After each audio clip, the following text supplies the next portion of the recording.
Today we have a lot of animals, some farm animals and some wild animals. Let's learn their names one by one.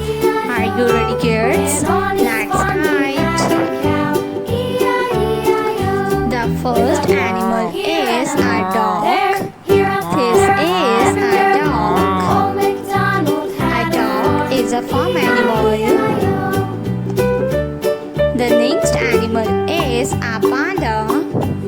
This is a panda. A camel. This is a camel. A camel. A donkey. This is a donkey.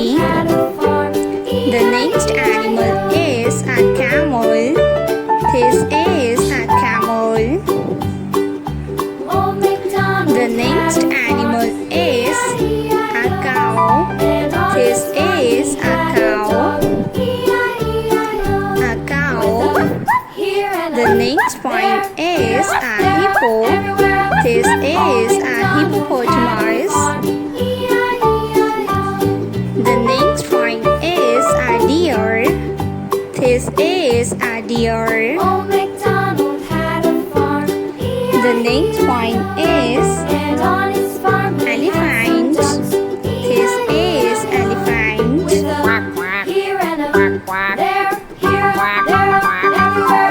The next point is a peacock.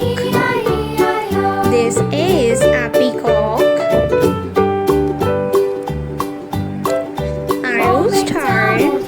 This is a rooster. A rooster.